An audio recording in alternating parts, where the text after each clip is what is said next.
Assalamualaikum warahmatullahi wabarakatuh. Halo teman-teman, perkenalkan nama aku Delia Putri. Jadi di video pertama aku ini aku bakal ngebahas tentang perhitungan contoh soal PPh pasal 21 untuk pegawai tetap, tidak tetap, dan bukan pegawai. Yuk simak perhitungannya bagaimana. Oke teman-teman, langsung aja kita mulai aja karena di sini kita pengen belajar bersama. Jadi aku kasih judulnya itu belajar bersama tentang perhitungan PPh pasal 21 untuk pegawai tetap, pegawai tidak tetap, dan bukan pegawai.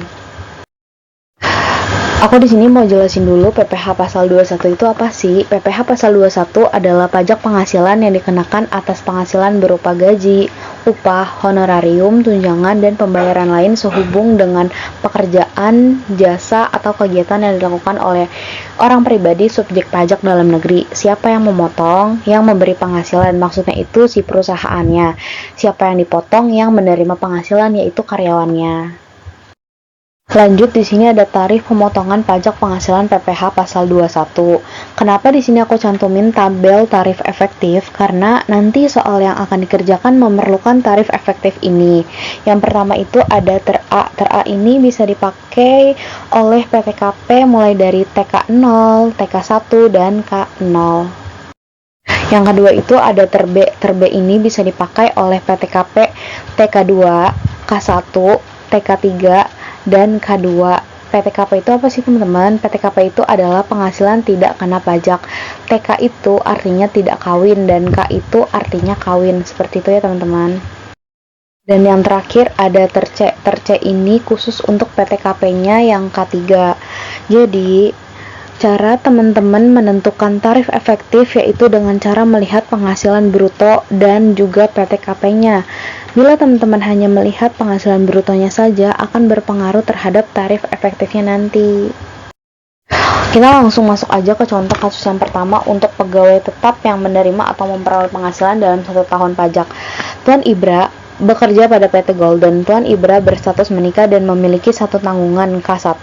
Gaji pokoknya 12 juta setiap bulan, tunjangan 22 juta per bulan, premi JKK dan JKM per bulan yang dibayarkan oleh PT Golden untuk Tuan Ibra adalah masing-masing sebesar 0,25% dan 0,35% dari komponen gaji Tuan Ibra. Iuran pensiun yang dibayarkan oleh PT Golden untuk Tuan Ibra adalah sebesar 200.000 per bulan, sedangkan iuran pensiun yang dibayarkan oleh Tuan Ibra sendiri melalui PT Golden adalah sebesar 100.000 per bulan. Tuan Ibra melakukan pembayaran zakat sebesar 200 per bulan melalui PT Golden kepada Badan Amil Zakat yang disahkan oleh pemerintah. Pada bulan Juli, Tuan Ibra mendapatkan uang lembur sebesar 1 juta. Di bulan September, Tuan Ibra mendapatkan bonus sebesar 20 juta. Dan pada bulan Desember, Tuan Ibra mendapatkan THR sebesar 60 juta. Selama tahun pajak 2024, Tuan Ibra menerima atau memperoleh penghasilan dan penghitungan PPh pasal 21-nya sebagai berikut. Jadi teman-teman harus bikin tabel dulu seperti ini. Kolomnya itu ada bulan, gaji, tunjangan, THR, bonus, uang lembur, premi JKK dan JKM, penghasilan bruto, tarif efektifnya, PPh pasal 21-nya. Karena tadi Tuan Ibra itu minta dihitungnya selama 1 tahun, makanya kita bikin bulannya itu dari Januari sampai Desember. Gajinya berapa teman-teman? Iya benar, 12 juta. Tunjangannya 22 juta. THR-nya kan tadi hanya ada di bulan Desember, berarti kita masukinnya hanya di bulan Desember aja nih sebesar 60 juta. Begitupun dengan bonus dan uang lembur, karena mereka ini cuma ada di bulan tertentu, makanya kita hanya memasukkan di bulan tertentu saja. Premi JKK dan JKM-nya itu tadi di soal dijelaskan bahwa dari penghasilan, berarti tadi persenan dari JKK dan JKM dikali dengan gajinya 12 juta, nanti keduanya ditambah jadilah 72.000 ini. Penghasilan brutonya ditambah aja nih teman-teman dari gaji, tunjangan, THR, bonus, uang lembur sesuai dengan yang tertera di sini. Lalu tarif efektif bulanan kategori B. Kenapa kategori B? Seperti yang tadi aku bilang, cara menentukan tarif efektif itu teman-teman bisa lihat dari penghasilannya berapa, penghasilan brutonya berapa, lalu teman-teman perhatikan PTKP-nya. Nah, Tuan Ibra ini dapat 14%. Lalu untuk menghitung PPh pasal 21-nya tinggal dikalikan saja penghasilan bruto sama tarif efektifnya. Nah, kenapa nih Delia di Desember itu tidak pakai tarif efektif? Karena Untuk di bulan Desember tidak perlu pakai tarif efektif. Karena ketentuan tarif efektif ialah dari bulan Januari sampai November, Desembernya dihitung terpisah. Ini sama saja sebenarnya dengan ketentuan sebelumnya, namun menggunakan ini lebih sederhana. Jadi nanti kita hitung yang Desember itu secara terpisah ya teman-teman. Selanjutnya kita hitung penghasilan di bulan Desember. Penghitungan pajak penghasilan pasal 21 terutang pada bulan Desember 2024. Tadi seperti yang ada di tabel, penghasilan bruto setahunnya itu jumlahnya 489.864.000. Pengkurangnya itu ada pertama biaya jabatan dalam 1 tahun. Biaya jabatan itu tarifnya 5% ya teman-teman. Jadi nanti 5% dikali sama penghasilan brutonya berapa. Karena di sini lebih dari 6 juta dan maksimalnya adalah 6 juta, makanya aku cantumin 6 juta aja. Yang kedua ada iuran pensiun 12 bulan dikali sama 100.000 yaitu 1.200.000. Yang ketiga ada zakat sama 12 bulan tuh masih kayak dalam 1 tahun gitu teman-teman, dikali sama 200 hasilnya 2.400.000. Lalu pengurangannya ditambah hasilnya 9.600.000. Selanjutnya adalah brutonya dikurang sama hasil dari pengurangan. Lalu nanti hasilnya itu disebut penghasilan neto dalam 1 tahun yaitu 480.264.000. Lalu selanjutnya ada penghasilan tidak kena pajak dalam 1 tahun. Karena tadi Tuan Ibra adalah K1 berarti 63 juta. Ini dikurang menjadi penghasilan kena pajak dalam 1 tahun yaitu 417.264.000. Selanjutnya kita bakal ngitung pajak penghasilan pasal 21 terutang 1 tahun yaitu tarif 17 pasal 17 tarif progresif terbalik teman-teman, mohon maaf. Yaitu lapisan pertama 5% dikali 60 juta sama dengan 3 juta, 15% dikali 190 juta sama dengan 28.500.000. Lalu yang terakhir sisanya itu ada di 25% dikali sisanya daripada si penghasilan kena pajaknya ini ya teman-teman, yaitu 167.264.000 sama dengan 41.816.000. Lalu ditambah semuanya menghasilkan 73.316.000 pajak penghasilan pasal 21 yang dipotong sampai dengan bulan November yang tadi di tabel ya teman-teman, yaitu 58.114.480. Lalu kita hitung yang bulan Desembernya nih teman-teman. Pajak penghasilan pasal 21 yang harus dipotong pada bulan Desembernya yaitu tinggal dikurang aja. Nanti menghasilkan 15.201.520. Ini perhitungan PPh pasal 21 atas pegawai tetap yang kewajiban pajak subjektifnya sebagai subjek pajak dalam negeri sudah ada sejak awal tahun kalender tetapi baru berjalan pada pertengahan tahun.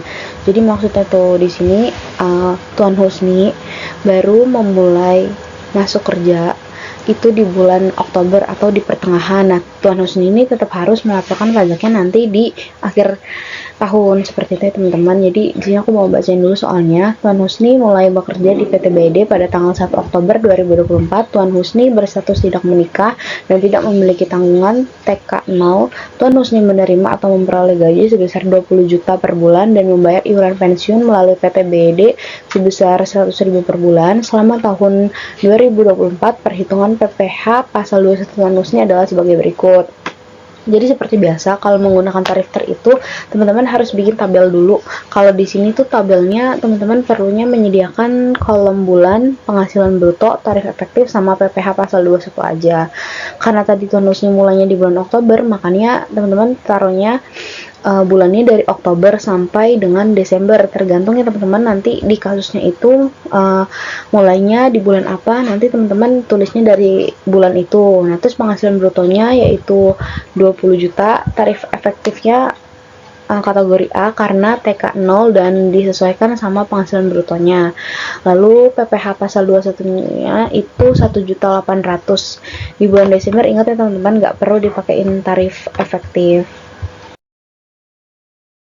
Kita masuk ke perhitungannya. Penghasilan bruto setahun itu tadi 60 juta. Lalu pengurangnya karena di sini Tuan Husni itu cuma 3 bulan, berarti itu dikali 3. 3 dikali 500 itu 1.500.000. Yang kedua ada iuran pensiun 3 bulan juga kan, berarti dikali 3 dikali 3 dikali 100 sama dengan 300.000, lalu pengurangnya ditambah menjadi 1.800.000. Lalu brutonya dikurang sama hasil dari pertambahan pengurang, yaitu menjadi penghasilan neto yang senilai 58.200.000. PTKP-nya TK0 itu 54 juta dikurang lagi menjadi 4.200.000, yaitu penghasilan tidak kena pajak. Selanjutnya, ya benar, kita hitung pajak penghasilan pasal 21 terutangnya, karena cuma 4.200.000 berarti cuma lapisan pertama aja nih, dikali sama 5%, yaitu hasilnya 210. Lalu pajak penghasilan pasal 21 yang telah dipotong sampai bulan Oktober itu tadi 3.600.000. Dikuranglah kedua ini menjadi pajak penghasilan pasal 21 yang telah dipotong, nanti jadinya kurang bayar sebesar 3.390.000. Contoh kasus yang terakhir untuk pegawai tetap, perhitungan pajak penghasilan pasal 21 atas pegawai tetap yang masih memiliki kewajiban pajak subjektif saat berhenti bekerja pada tahun berjalan. Jadi di kasus ini itu berhenti bekerjanya di tengah-tengah, bukan pada akhir tahun. Yuk kita bahas. Tuan Gibran mulai bekerja di PT Astra sejak tahun 2020. Tuan Gibran berstatus tidak menikah dan tidak memiliki tanggungan TK0. Pada tanggal 1 September 2024, Tuan Gibran berhenti bekerja pada PT Astra. Selama tahun 2024, Tuan Ibra menerima atau memperoleh gaji sebesar 18.500.000 per bulan dan membayar iuran pensiun untuk setiap bulannya melalui PT Astra sebesar 100.000 per bulan. Selama tahun 2024, perhitungan PPh pasal 21 Tuan Gibran sebagai berikut. Jadi nanti sama kayak yang sebelumnya, teman-teman tuh menyediakan kolom bulan, penghasilan bruto, tarif efektif sama PPh pasal 21. Karena dia berhentinya cuman sampai September, berarti kita tidak masukin September di kolom ini, kita cuman masukin sampai yang Agustus aja. Penghasilan brutonya tadi 18.500.000, tarif efektifnya ingat ya teman-teman gimana cara nentuin tarif efektifnya. Tuan Gibran dapat 8% dan kategorinya A. Lalu PPh pasal 21-nya itu 1.480.000. Penghasilan bruto setahunnya tadi 148 juta, pengurangnya biaya jabatan maksimal 8 dikali 500, maksudnya kan tadi di kolom tersebut ada 8 bulan aja, jadi dikalinya sama 8 ya teman-teman, sama dengan 4 juta. Lalu kedua ada iuran pensiun 8 dikali 100 yaitu 800, kemudian ditambah jadi 4.800.000. Kemudian hasil penambahan ini kita kurangin sama penghasilan bruto, yaitu jadinya nanti penghasilan neto yang senilai 143.200.000. PTKP-nya TK0 yaitu 54 juta. Lalu dikurang akan menjadi penghasilan kena pajak yaitu 89.200.000. Pajak penghasilan pasal 21 terutangnya lapisan pertama 5% dikali 60 juta sama dengan 3 juta, lalu sisanya ada di 15% dikali 29.200.000 sama dengan 4.380.000, lalu ditambah menjadi 7.380.000. Nah, pajak penghasilan pasal 21 yang telah dipotong sampai dengan bulan Juli 2024 adalah berapa tadi teman-teman? 10.360.000. Lalu pajak penghasilan pasal 21 yang telah dipotong yaitu 2.980.000. Ini juga kurang bayar ya teman-teman.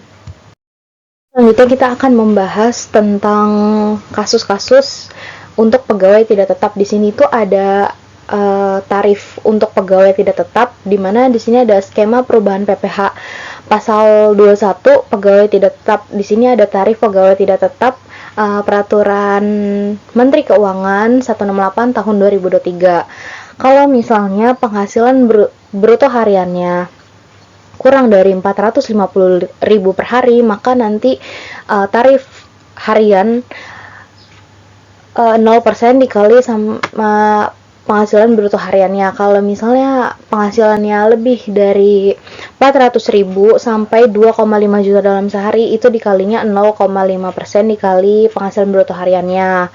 Lebih dari 2 juta, perharinya itu pakai tarif pasal 17 dikali 50% dikali penghasilan bruto. Kalau dibayar bulanan pakai tarif efektif bulanan dikali penghasilan bruto. Nanti kita coba sama-sama ya teman-teman. Masuk ke perhitungan untuk pegawai tidak tetap. Ini tuh lebih mudah daripada pegawai tetap. Untuk contoh kasus yang pertama, penghitungan PPh pasal 21 atas pegawai tidak tetap yang menerima atau memperoleh penghasilan tidak secara bulanan. Tuan Reza bekerja pada Citra Karya Mandiri pada bulan Juni 2024. Tuan Reza melakukan pekerjaan perakitan rak berbahan kayu selama 8 hari. Atas penyelesaian pekerjaan tersebut, Tuan Reza menerima atau memperoleh penghasilan sebesar 5.600.000 sehingga jumlah penghasilan bruto sehari sebesar tadi berapa? 5.600.000 dibagi sama 8 hari waktu Tuan Reza bekerja sama dengan 700.000. Nah, perhitungan PPh pasal 21 menggunakan tarif efektif harian, berarti Tuan Reza dapat yang 0,5% dikali penghasilan brutonya tadi berapa? 700.000 sama dengan 3.500. Kasus yang kedua ini masih sama kayak yang kasus pertama tadi, tapi di sini penghasilan brutonya lebih besar. Kita langsung bahas aja. Tuan Fahmi bekerja pada PT Mandala Teknik. Tuan Fahmi menerima atau memperoleh penghasilan harian berdasarkan jumlah unit AC yang diperbaiki dengan kisaran penghasilan yang diterima atau diperoleh adalah sebesar 400 per unit AC. Tuan Fahmi menyelesaikan perbaikan AC sebanyak 10 buah dalam sehari dan menerima atau memperoleh penghasilan sebesar 4 juta. Perhitungannya menggunakan tarif pasal 17 Undang-Undang PPh, yaitu tadi karena cuma 4 juta lapisan pertama aja berarti ya teman-teman, berarti 5% dikali 50% dikali sama 4 juta hasilnya nanti menjadi 100.000. Nah, ini contoh kasus yang ketiga agak sedikit butuh pemahaman. Aku bakal jelasin di sini. Tuan Kemal bekerja sebagai pemetik teh pada perkebunan milik PT Gunung Teh Agung. Tuan Kemal berstatus tidak menikah dan tidak memiliki tanggungan TK 0. Tuan Kemal menerima atau memperoleh penghasilan yang dibayarkan secara bulanan berdasarkan hasil panen yang diperoleh selama tahun 2024. Tuan Kemal menerima atau memperoleh penghasilan dan dipotong PPh pasal 21 sebagai berikut. Jadi ini yang pakai dibayarnya bulanan, berarti pakainya tarif efektif bulanan. Nah, kategorinya yang A karena Tuan Kemal ini TK 0. Karena di bulanan yang pasti dari Januari sampai Desember. Nah, tergantung nih penghasilan brutonya nanti di bulan Januari itu berapa, di bulan Februari berapa, Maret berapa sampai dengan Desember. Nanti ditentuin pakai tarif efektif bulanan yang tadi udah kita bahas. Jadi nanti teman-teman lihat penghasilan brutonya berapa pada bulan tersebut, terus perhatikan juga PTKP-nya. Nah, nanti tinggal dihitung aja deh PPh pasal 21-nya berapa di setiap bulannya, tinggal dijumlah nanti bila udah sampai Desember tinggal teman-teman jumlah, nanti ketahuan deh PPh pasal 21-nya berapa, seperti itu. Nah, kita masuk ke pembahasan yang terakhir yaitu bukan pegawai. Di sini contoh pertamanya itu perhitungan pajak penghasilan pasal 21 atas jasa sehubung dengan pekerjaan bebas. Tuan Fatir adalah seorang konsultan pajak dan sedang menangani kasus milik PT Lion. Atas penyelesaian kasus tersebut, Tuan Fatir menerima atau memperoleh imbalan dari PT Lion sebesar 500 juta. Perhitungan PPh pasal 21-nya yaitu dasar pemotongan dan pengenaan pajak penghasilan pasal 21 atas penghasilan yang diterima atau diperoleh Tuan Fatir sebesar 50% dikali sama tadi menerima penghasilan berapa? 500 juta sama dengan 250 juta. 50% ini dari rumus ya teman-teman. Lalu selanjutnya perhitungan PPh pasal 21 menggunakan tarif 17 Undang-Undang PPh sebagai berikut. Lapisan pertama yaitu adalah 5% dikali sama 60, terus ditambah lagi yang kedua, lapisan kedua 15% dikali 190.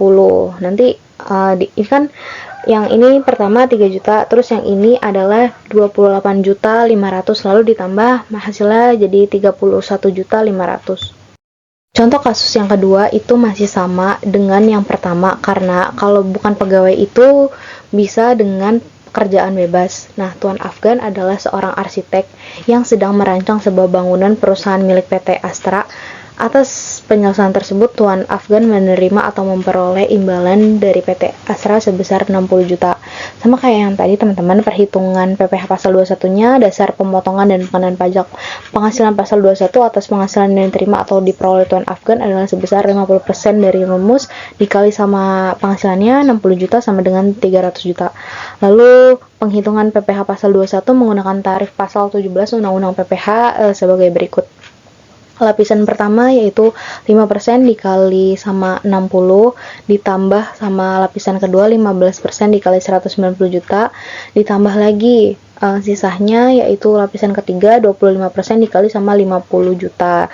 Hasilnya adalah 44 juta. Teman-teman, yang terakhir untuk kasus bukan pegawai.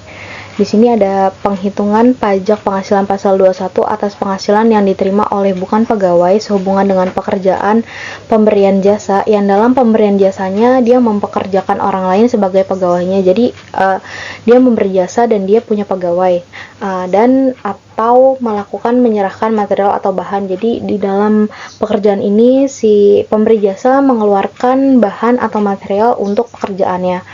Pada bulan Oktober 2024, Tuan Zidan melakukan penyerahan jasa perawatan komputer kepada PT Google dan menerima atau memperoleh imbalan sebesar 10 juta.